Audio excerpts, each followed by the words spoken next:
어, 네, 창세기에 이제 나타나는 계보들이 있습니다. 크게 두 가지 종류의 계보로 이렇게 나눌 수가 있는데요. 한 가지 족보는 이제 뭐 경건한 자손의 계보로 이렇게 나타나고요. 경건한 자손의 계보가 나타나기 이전에 늘 나타나는 것이 불경건한 자들의 계보가 나타납니다. 근데 이제 경건한 자들의 계보를 통해서 보아도 그들의 경건한 자들이라, 뭐, 택하신 자들이라, 이스라엘이라, 이렇게 부르심을 받은 자들에게서도, 분명히 이제, 뭐, 죄의 모습들이 나타납니다. 죄의 모습들이 나타나지만, 그거보다 더한 모습들이, 이제, 그런 불경건한 자들의 계보에서 나타나는 것을 볼 수가 있습니다. 그래서 이제 4장 16절에 우리가 읽은 이 가인의 계보는, 그 죄로 인하여 타락한 인간성이 어떻게 하나님 앞에서 어떻게 나아가는지, 그리고 그 부패한 인류의 모습이 어떻게 변해가는지, 어떤 방향으로서 나아가는지 보여줍니다. 특히 이 가인의 계보에서는 두 사람이 두드러지는데요. 한 사람은 가인이고 또 두 번째 사람은 라멕입니다. 이 가인과 라멕을 통해서 인간의 모습이 또 그 안에서 하나님의 일하심이 어떻게 나타나는지 한번 생각해 보면 좋을 것 같습니다. 먼저 살펴볼 사람은 우리가 가인입니다. 우리가 4장 16절의 첫 문장에 보면은 가인이 여호와 앞을 떠나서 라는 말로 시작을 합니다. 이것은 죄로 인해 비참해진 인간의 그런 상태를 설명해 주는 것입니다. 거룩하신 하나님 앞에서 죄인으로 설 수 없는 인간의 비참함을 보여줍니다. 이렇게 여호와 앞을 떠나는 가인의 모습은 그의 부모 아담과 하와에서도 우리가 볼 수가 있습니다. 우리가 잠깐 앞장에 보시면 창세기 3장 8절에 이렇게 말씀이 있습니다. 제가 읽어보도록 하겠습니다. 그들이 그날 바람이 불 때 동산에서 거니시는 여호와 하나님의 소리를 듣고 아담과 그의 아내가 여호와 하나님의 낯을 피하여 동산 나무 사이에 숨은지라 라고 이야기합니다. 아담과 하와가 이제 선악을 알게 하는 나무의 열매를 먹기 이전까지는 이제 뭐 하나님의 낯을 피하여야겠다라는 생각을 그 전까지는 하지 않습니다. 그들 가운데 임하신 하나님의 임재하심이 그들 가운데는 당연스러운 거였고, 그들과 교제하고 혹 쉽게 표현하자면 그들과 하나님과 대화하는 것이 그들과는 당연히 너무나 마땅한 것이었기 때문입니다. 그런데 죄가 들어와 버리자 그들은 자신들의 모습을 깨닫게 됩니다. 자신들의 죄를 보게 되고 거룩하신 하나님 앞에 나아갈 수 없는 그러한 자신들의 모습들을 보게 되는 것입니다. 이런 모습들은 아마 마지막 예수님 그리스도께서 재림하실 때 더 분명하게 나타나지 않을까 싶습니다. 우리가 보통 예수님께서 이게 하늘 가운데 이 땅으로 재림하신다라고 이야기를 하잖아요. 근데 그때 많은 사람들이 보면서, 예수님을 보면서 온 세상의 사람들이 보겠죠. 그러면서 어떤 사람들은 저 사람이 누구야? 저 사람이 누구지? 라고 이렇게 의견이 분분되지 않을 거예요. 그때 세상의 모든 사람들은 그분이 예수 그리스도임을 알 거예요. 그분이 참된 하나님이심을 알 거예요. 왜냐하면 하나님의 그 존재하심 자체가, 그 거룩하심 자체가 그냥 너무나 자연스럽게 뭐 대화하거나 어떤 알아감으로 통해서 느껴지는 것이 아니라 그 하나님 존재 자체에서 느껴지는 거룩함이 온 세상 가운데 이제 드러날 것이기 때문입니다. 근데 이제 그 아담과 하와가 이제 자신의 죄성을 통해서 자신의 모습들을 봤을 때 이제 그런 하나님을 보는 것이죠. 내가 저 하나님과 도무지 함께 할 수 없구나. 내가 그 앞에서 피해야겠구나 라는 생각을 하는 것이죠. 그래서 하나님의 거룩하심은 그렇게 너무나 분명한 것입니다. 근데 아담과 하와가 그렇게 하나님 앞에서 피하였던 것처럼, 낯을 피하였던 것처럼 가인도 하나님 앞에서 떠납니다. 그러니까 낯을 피하였다라는 그런 표현과 가인이 여호와 앞을 떠났다라는 표현은 사실 뭐 동일한 것으로 보셔도 될 것 같습니다. 그래서 이제 거룩하신 하나님 앞에서 그 죄된 인간이 하나님과 참된 교제를 할 수 없음을, 그런 인간의 죄성을 보여주는 것입니다. 그리고 이제 가인이 떠나서 이제 거한 곳을 보면요. 이제 4장 16절에 보면, 에덴 동쪽 놋 땅에 거주하더니라고 이야기합니다. 이 놋이라는 말은 히브리어 말로 이제 유리하는, 떠도는, 탄식하는 곳이라는 이런 의미가 있습니다. 그러니까 하나님 앞을 떠나서 유리하는 사람의 그 가인의 모습을 어떤 그런 언어적으로, 표현적으로 이야기해 주는 것이죠.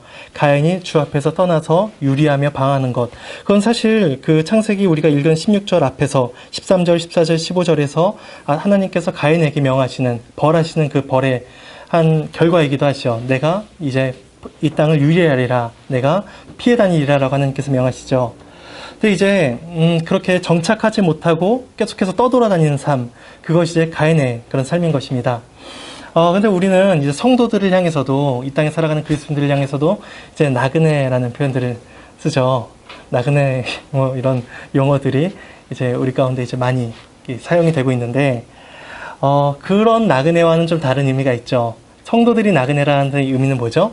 이 땅이 그냥 스쳐 지나가는 것이죠. 이 땅이 종착지가 아니고 이 땅의 목적지가 아니기 때문이죠. 이 땅은 그냥 잠시 왔다 가는 것이고 우리에겐 또 다른 목적지가, 영원한 목적지가 있기 때문이죠. 그걸 이제 히브리서에서는 이제 하늘에 있는 본향이다라고 이야기합니다. 아브라함이 그런 본향들을 향하여 살아갔다라고 이제 고백을 하는 것이죠. 그러니까 이제 성경의 표현들은 볼 때 이제 그런 이 땅의 나그네들은 어떤 목적지를 향해서 계속해서 걸어갑니다. 그런데 그런 성도들의 나그네됨과 우리들의, 아니 가인의 그런 유리함, 떠돔, 방황함, 이런 것들은 좀 다른 의미가 있는 것이죠. 가인은 어떠한 그런 목적지 없이 그냥 이렇게 떠돌아다니는 것입니다. 소망이 없이 살아가는 것이죠. 내가 어디로 가는 것인가, 나의 인생의 종착지가 어딘가 라는 아무런 정해진 바 없이 이제 나아가는 것이 가인의 삶인 것입니다. 그래서 가인이 그 심리 상태가 4장 14절에서 이렇게 나타납니다. 내가 주의 낯을 보지 못하리라. 내가 주의 낯을 배웁지 못하리라 라고 말씀을 합니다. 그러니까 하나님을 떠나 유리하는 가인에게서는 하나님이라는 존재는 이미 이제 없어져 버리는 것입니다. 하나님의 낯을 향하여 들 수도 없는 것이고, 하나님을 향해서 내가 어떠한 생각이나 어떠한 시선을 둘 수 없는 것이 이제 가인의 상태인 것입니다. 이제 우리가 흔히들 지옥에 대해서 이야기할 때 어떤 것들을 상상하죠? 고통, 괴로움, 뭐 그런 것들이죠. 뭐 저희가 어렸을 때는 지옥은 뜨거운 불이 가득한 곳, 그런 괴로움이 가득한 곳, 이런 것들로 이제 우리가 많이 지옥이라는 용어를 생각하고 개념들을 생각합니다.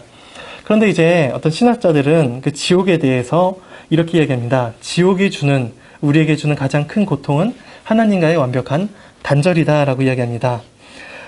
그래서 그 지옥이라는 것은 우리는 단순히 그 지옥을 어떤 우리의 육체적인, 심리적인 그런 고통으로 생각을 하고 있지만, 어떤 성경적인 면에서 지옥은 그런 하나님과 전혀 교제가 없는, 전혀 교통이 없는 삶을 이제 지옥이다라고 이야기합니다.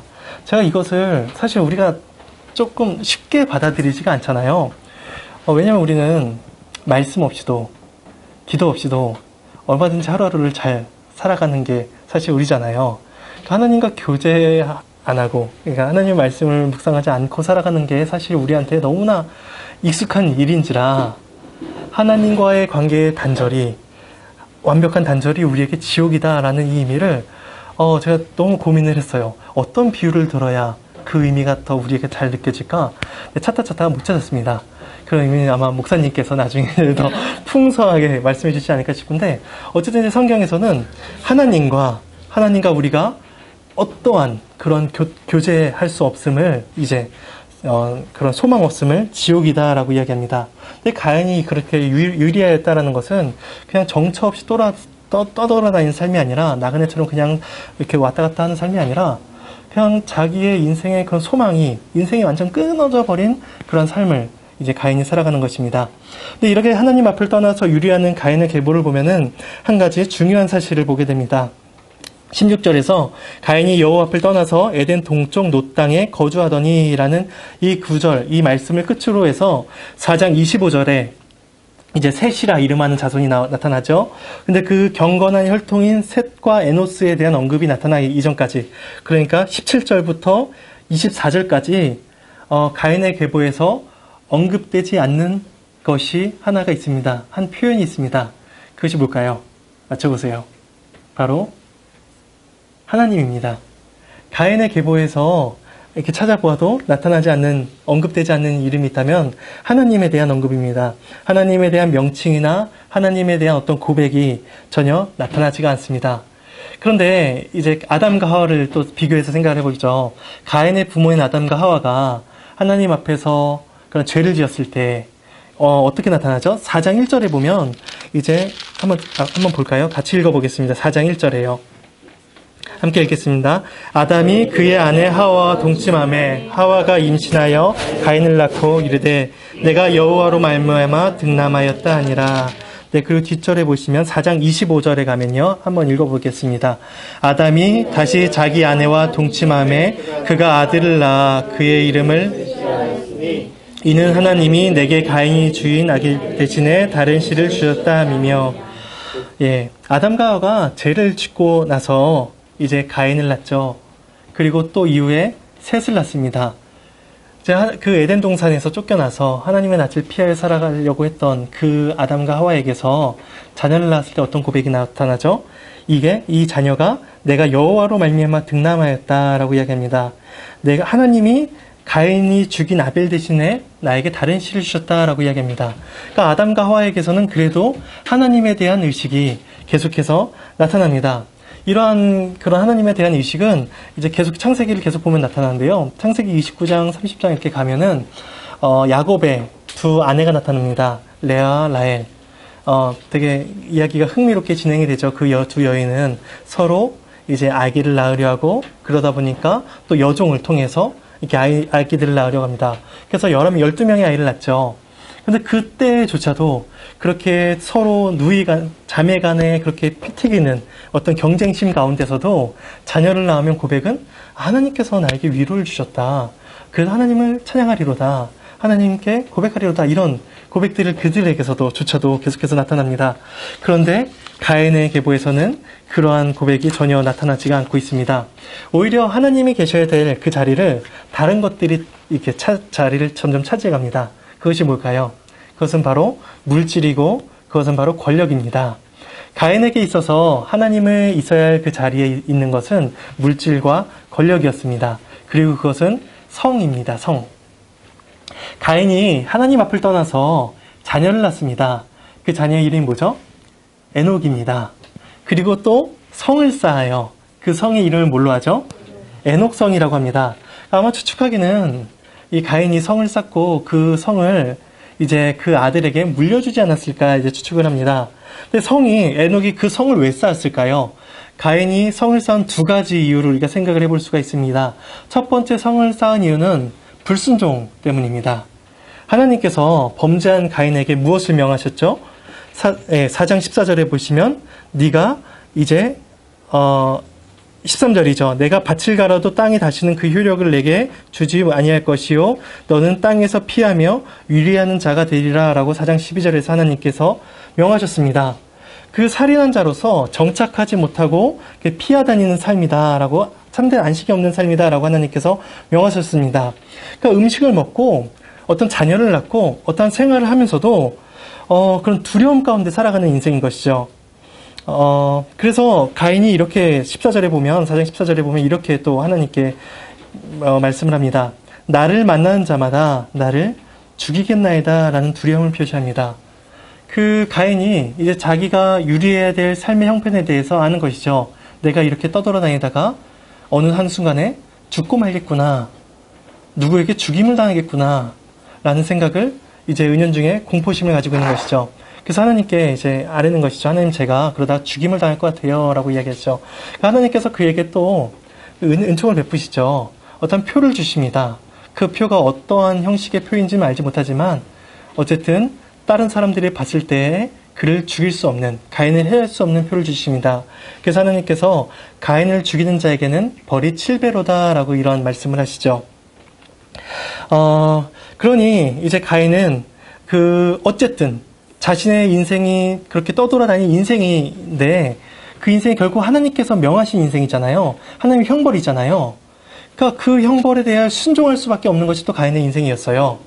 아무리 내가 힘들고 괴롭고 내가 심판받을 수 없고 내가 죽음의 위협이 있다 한들 그 삶을 살아가야 하는 것이 가인의 인생이었습니다. 그런데 가인이 뭘 만들죠? 성을 만듭니다. 그 곧바로 하나님께서 명하신 지 얼마 안 되지 않아서 성을 쌓습니다. 자기들을 보호해 줄. 그러니까 하나님께서 명하신 표도 못 믿겠다 이거죠. 하나님께서 보호해 주리라 라고 말씀하신 그 표도 믿지 못하고 내가 나를 보호해 줄 어떠한 성을 쌓는 것입니다. 그래서 다른 사람들로부터, 짐승들로부터 자신을 보호해 줄 어떤 불순종의 완고한 벽을 쌓아 올리는 것입니다. 그리고 성을 쌓은 두 번째 이유는 뭐냐면 첫 번째는 불순종이라면 두 번째는 교만함입니다. 교만함으로 인하여 성벽을 쌓고 있는 것이죠. 하나님께 징계를 받아 유리하는 자가 된 가인은 이제 자녀를 낳죠. 그리고 또 그의 후손들은 계속해서 이렇게 이어져 갑니다. 그런데 세상이 기억하는 가인은 뭘까요? 하나님께 심판받은 자, 하나님의 형벌을 받은 자, 저주를 받은 자, 이러한 가인에 대한 인식이 그 후손들 가운데 계속해서 있을 것입니다. 그러니까 가인은 사실 그것이 마땅한 것이지만 그 후손들에게 있어서 자기는 살인한 자라, 가인은 심판받은 자라, 형벌을 받은 자라라는 것이 그냥 당연스러운 것임에도 불구하고 가인이 그것을 원하지 않았던 것 같습니다. 그래서 자신의 이름을 조금 다른 식으로 남기기를 원했던 것 같아요. 그래서 성을 쌓고 성의 이름을 이제 에녹성이라 썼습니다.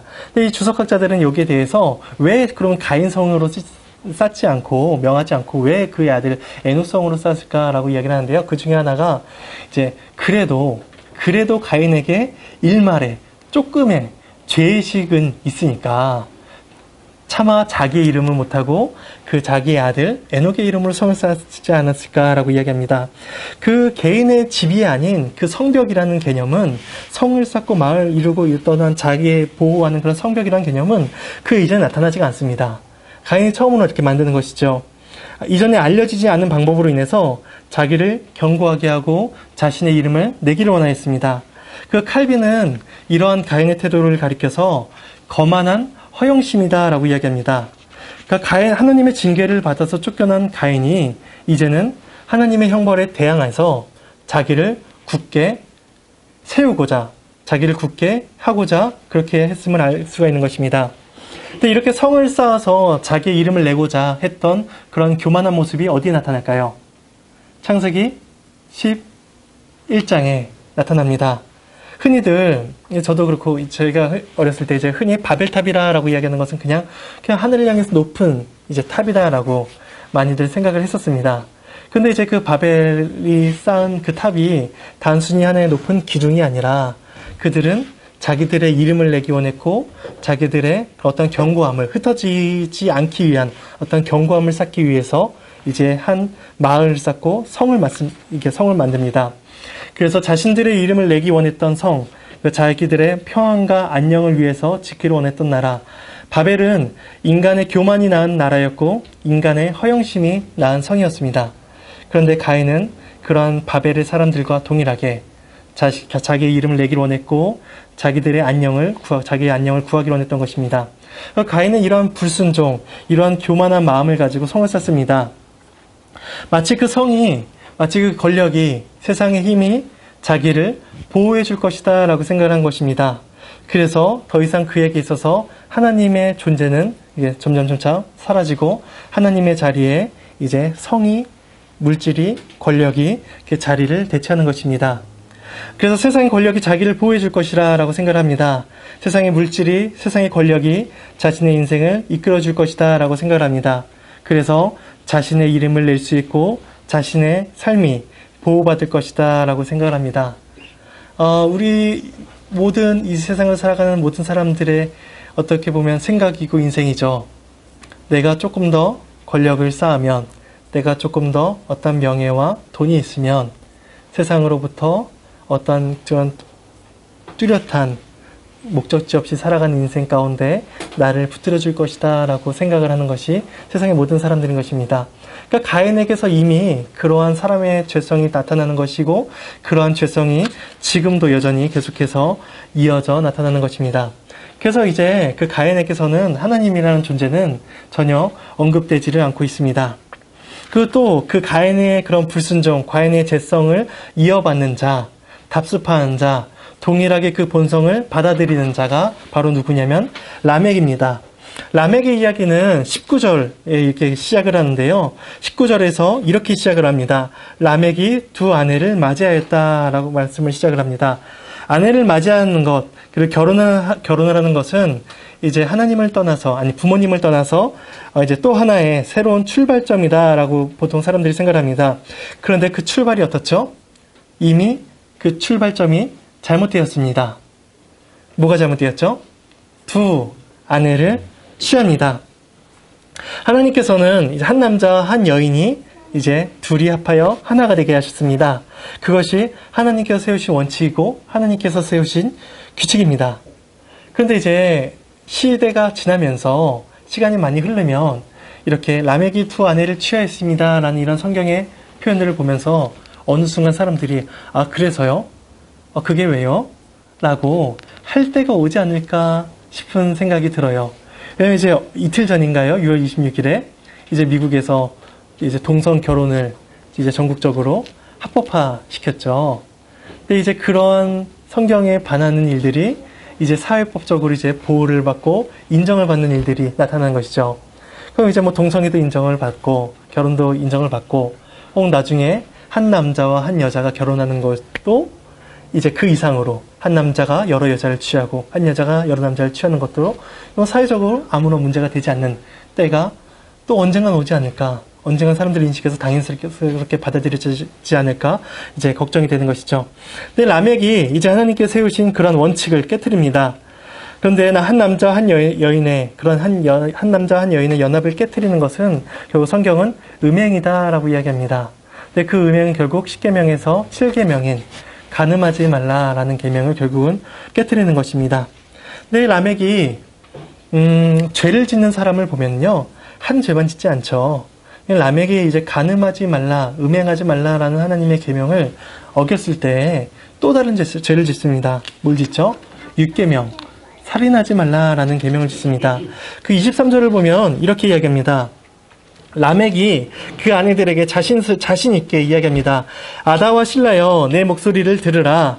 라멕의 아내들이여 내 말을 들으라. 나의 상처로 말미암아 내가 사람을 죽였고 나의 상함으로 말미암아 소년을 죽였도다. 가인을 위하여는 벌이 7배일진데 라멕을 위하여는 벌이 77배이로다 라고 이야기합니다.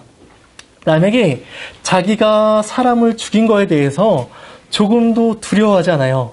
조금도 내가 그 살인한 게 들키지 않을까? 걱정하지 않아요. 초조해하지 않아요. 오히려 자신 있게 자랑스럽게 이야기합니다. 내가 사람을 죽였어 라고 이렇게 이야기하는 것이죠. 그럼 그 라멕이 왜 사람을 죽였을까요? 이제 성경 표현대로 하자면, 그의 표현대로 하자면 나의 상처로 말미암아 내가 사람을 죽였고 나의 상함으로 말미암아 내가 소년을 죽였도다 라고 이야기합니다. 그러니까 그것이 상함, 나의 상함이, 나의 상처가 어떻게 분명하게 어떤 것인지 모르겠어요.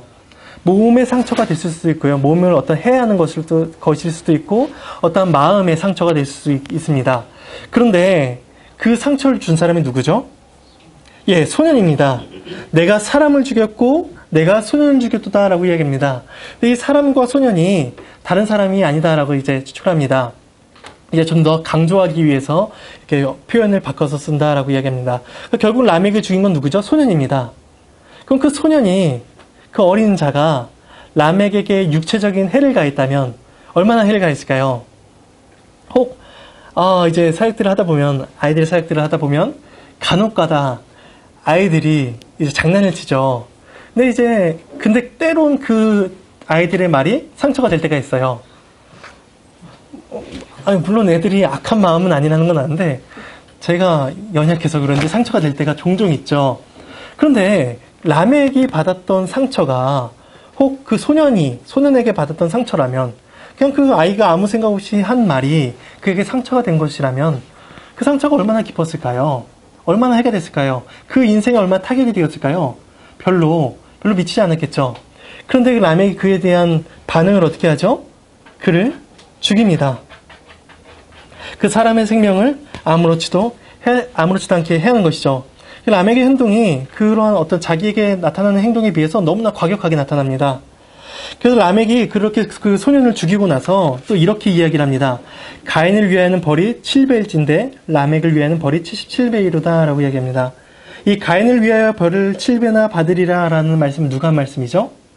하나님께서 하신 말씀이죠. 하나님께서 가인에게 표를 주시면서 가인아 너를 죽이는 자는 그 벌을 7배나 받을 것이다 라고 하나님께서 가인에게 명하신 거예요. 라멕이 그 말을 인용을 합니다.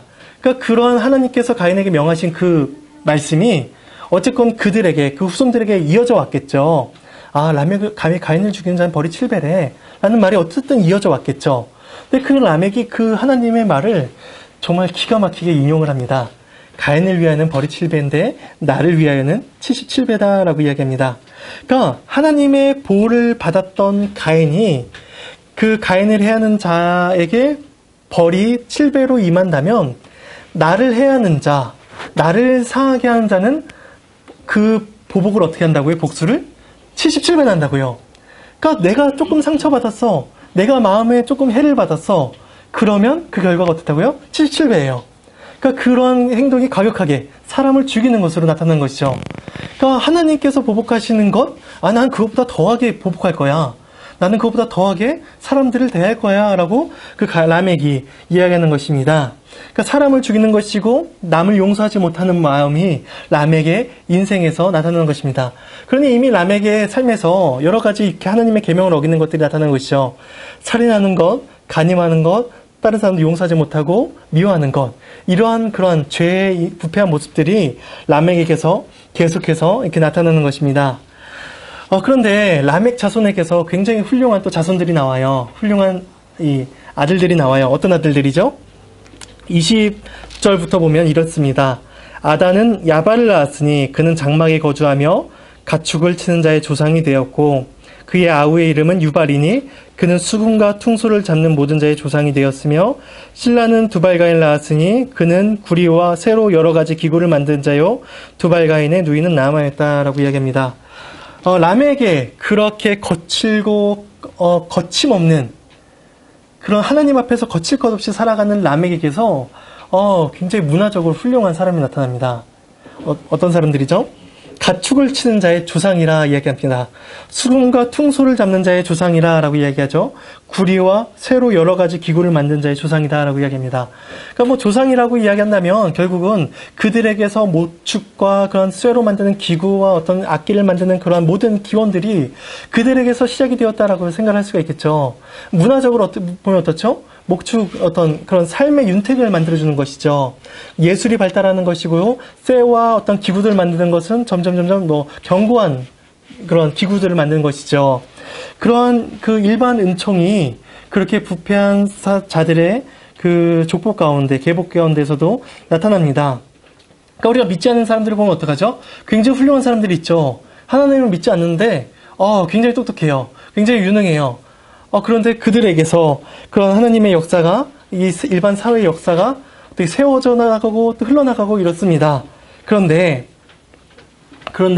그만큼 삶이 윤택해지고 삶이 풍요로워질 때 그들의 인생이 어떠하냐는 것이죠. 아까 말씀드린 것처럼 결국 그들도 똑같습니다.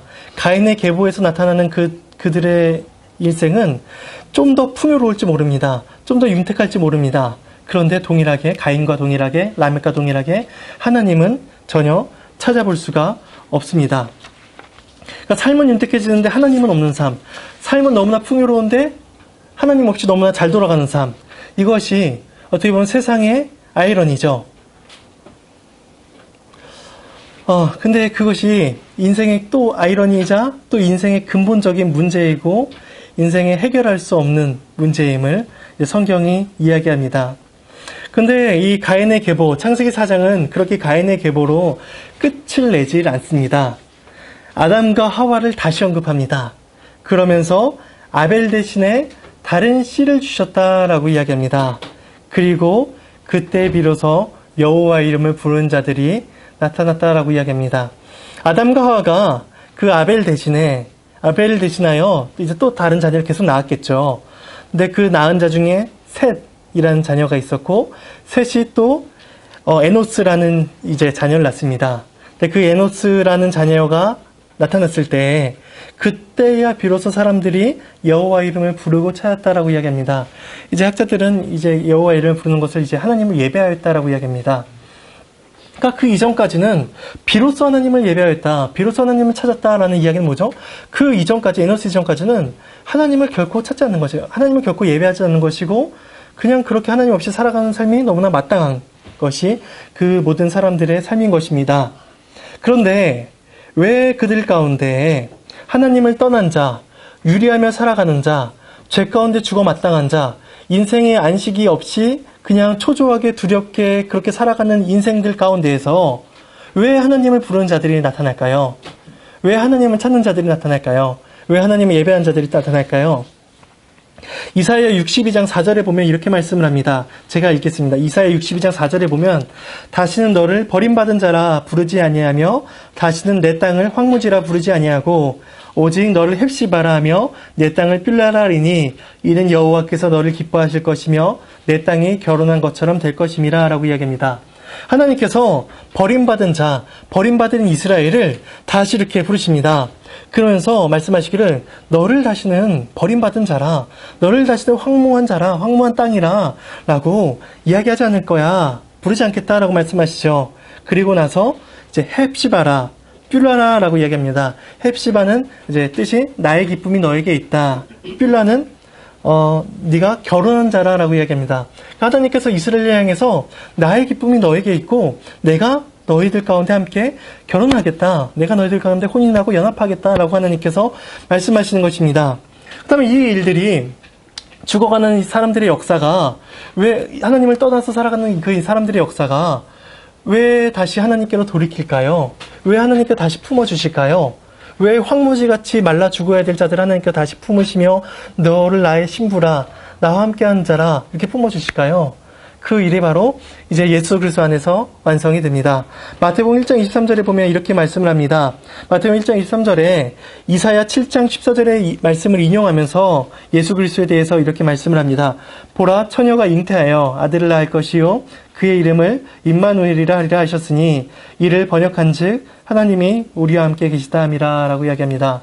하나님 예수 그리스도께서 이 땅에 오신 것을 예언하면서 그 예언의 성취를 이야기하면서 임마누엘이 성취되었다. 하나님께서 너희와 함께 계시다. 하나님께서 우리와 함께 계시다라는 그 언약이 성취되었다라고 이야기합니다. 하나님 앞을 떠나 있던 자들, 하나님을 바라보지 않던 자들, 그렇게 살아가는 자들에게 하나님께서 예수 그리스도를 통하여서 친히 오셔서 우리를 다시 그의 자녀로 그의 이제 신부로 품어주시는 역사가 그 가운데 일어나는 것입니다. 그러면 우리는 이제 그런 사람들이죠. 사실 여기에 모인 분들은 사실 가인의 혈통은 아니에요. 뭐죠? 사실 창세기 5장을 하면 더 기뻤겠죠. 창세기 5장에서는 이제 아담의 혈통들이 나타납니다. 그러면서 이제 뭐 거기에 동일 인물들이 동일한 이름이 나와요. 에녹이나 이제 가인의 아들 같은 에녹이나 라멕의 이름들이 나타납니다. 근데 그들의 인생은 전혀 달라요. 경건한 자의 그런 에녹과 라멕의 삶은 창세기 4장에서 나타나는 에녹과 가인의 삶, 라멕과 삶과 전혀 다릅니다. 하나님께서 왜 그렇게 하셨을까요? 결국은 하나님의 전적인 이제 주권입니다. 하나님의 은혜와 하나님의 사랑이라고밖에 이제 고백을 할 수밖에 없는 것이죠. 그러면 제가 이것을 어떻게 적용을 해야 될까 이제 고민을 했는데요. 우리가 이제 다 믿으시잖아요. 다 있잖아요. 하나님께서 나와 함께 하시는 그 임마누엘의 고백을 우리가 다 함께 하시잖아요. 그런데 우리가 살아가다 보면 확신의 문제가 또 있잖아요. 내가 예수 그리스도를 제대로 믿는 것인가? 라는 그 확신의 문제가 이제 생깁니다. 왜요? 내 삶이 그렇게 하나님 앞에서 온전하지 못하다, 바르지 못하다는 이런 어떤 자기 성찰이 있으니까요. 그러다 보니까 내가 하나님 앞에 바로 선 것인가? 내가 주 앞에서 믿는 자로서 살아가는 것이 맞는가? 라는 그러한 고백들을 하죠. 지금 이게 조금 더 심각하게 나아지면 내가 구원받은 자가 맞을까? 라는 그러한 의심과 그런 고백들, 그런 고민들을 합니다. 그것에 대해서 이제 청교도 이제 목회자였던 토마스 구딘이 이제 이야기합니다. 그건 중요한 게 아니야. 라고 이야기합니다. 왜냐면 우리들의 그건 확신이잖아요. 감정적인 부분이잖아요. 내가 하나님을 믿는 것 같아. 난 잘 믿는 것 같아. 난 안 믿는 것 같아. 난 떠나버린 것 같아. 라는 그런 감정의 문제는, 하나님 앞에서 구원받는 참된 믿음이, 부수적인 것이다. 라고 이야기합니다. 그럼 구원받는 믿음은 뭐죠? 구원받은 믿음은 결국 의지의 문제, 신뢰의 문제다라고 이야기합니다. 하나님을 신뢰하는 것이다라고 이야기해요. 그러니까 내 감정이 어떻게 흔들리든 말든, 내 감정이 하나님 앞에서 크든 작든 간에 내가 하나님께 나의 신앙과 나의 온 삶을 신뢰하냐의 문제라는 거죠. 그러니까 의지의 문제를 이야기하는 것이지 감정의 문제는 그리 우리의 구원에 있어서 큰 결정이 없다라고 이야기합니다. 그럼 우리가 어떻게 하나님을 신뢰할 수가 있을까요? 우리의 끊임없는 요동하는 그 감정 가운데에서 어떻게 하나님을 신뢰하고 하나님을 붙들 수가 있을까요? 그것은 결국은 또 하나님의 말씀으로 돌아가는 것입니다. 하나님의 말씀을 배우는 것이고, 하나님의 말씀을 계속해서 끊임없이 묵상하는 것입니다.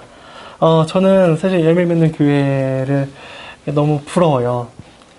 그리고 여기, 이렇게 함께 하시는 성도님들도 부럽고, 한편으로는 대단하시다라고, 생각이 들어요.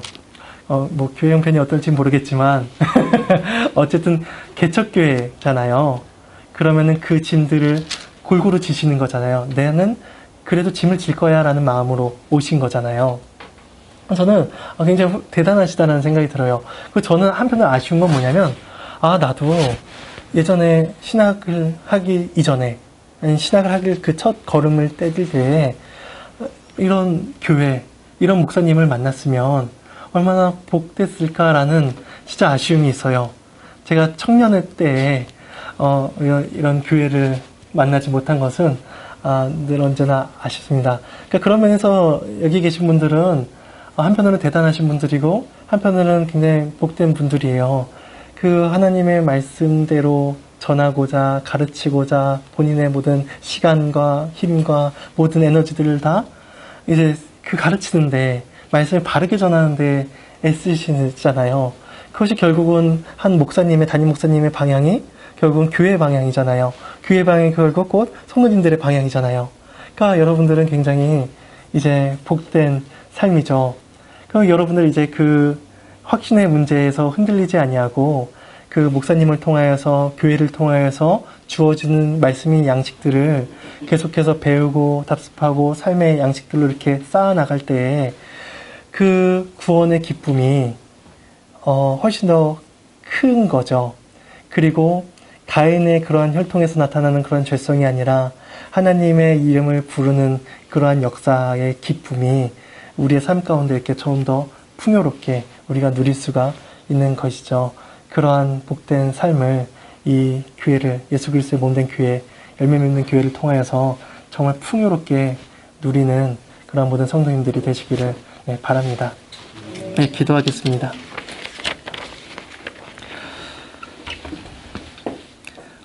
하나님의 은혜 감사드립니다.